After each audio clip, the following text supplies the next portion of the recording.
Eu fui uma lenda que desafiou todas as expectativas.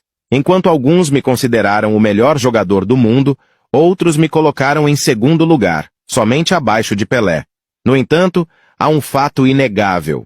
Eu sempre estive entre os melhores.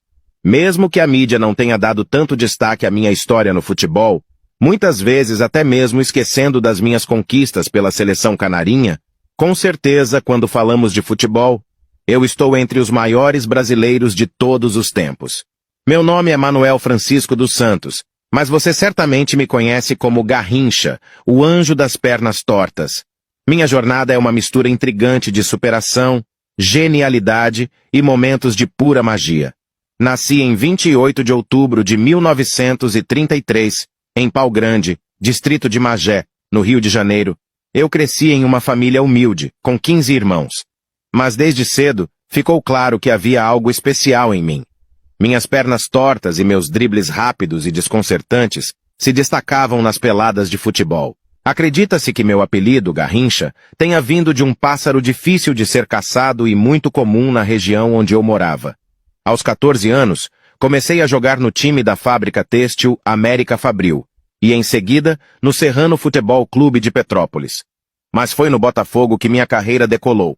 Entre 1953 e 1965, defendi as cores do glorioso clube e conquistei diversos títulos. Com minhas pernas tortas e dribles rápidos, tornei-me um verdadeiro pesadelo para os zagueiros adversários que tentavam me marcar.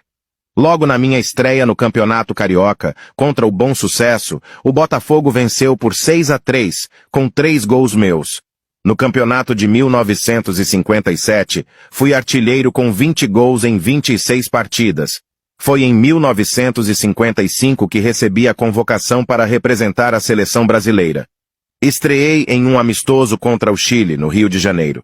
Em 1900, participei da Copa América, na qual o Brasil terminou em segundo lugar. Em 1900, mesmo não sendo titular, fui fundamental para a conquista da Copa do Mundo na Suécia. Com meus dribles desconcertantes, ganhei a admiração dos torcedores e fui o primeiro jogador a receber a bola de ouro, como o melhor ponta-direita do mundo. Também conquistei a chuteira de ouro como artilheiro da competição, com 14 gols. Em 1962, repeti o feito e fui bicampeão mundial no Chile. Na Copa de 1900, enfrentamos a Bulgária em nossa estreia e vencemos por 2-0, com gols meus e de Pelé. Foi a última vez que jogamos juntos. No segundo jogo, Pelé estava contundido e fomos derrotados pela Hungria por 3-1. Nessa partida, encerrei minha jornada com a camisa da seleção brasileira, e o Brasil sofreu sua primeira derrota. Ao longo de minha carreira, atuei em 61 jogos pela seleção brasileira, com 52 vitórias, 7 empates, 1 derrota e 16 gols marcados. Em 1973, despedi-me oficialmente dos campos com a seleção brasileira, em uma partida contra um time formado por estrangeiros que atuavam no Brasil. No fim da minha carreira, enfrentei sérios problemas no joelho.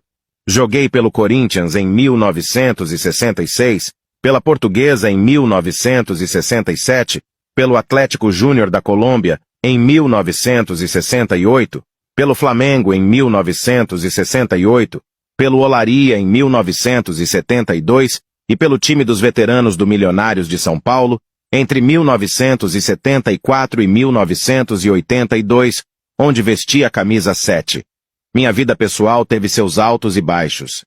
Tive um casamento com minha namorada de adolescência, Nair Marques, com quem tive 9 filhas. Porém, nos separamos em 1963. Durante os anos de 1959 a 1961, tive um relacionamento extraconjugal com Iraci Maria da Silva, com quem tive 2 filhos. Após a separação, assumi um relacionamento com a cantora Elza Soares, com quem tive um único filho, Manuel Francisco dos Santos Júnior, que infelizmente faleceu com 9 anos em um trágico acidente de carro. Meu relacionamento com Elza Soares terminou em 1982. Após diversas ocorrências de agressões, ciúmes e traições.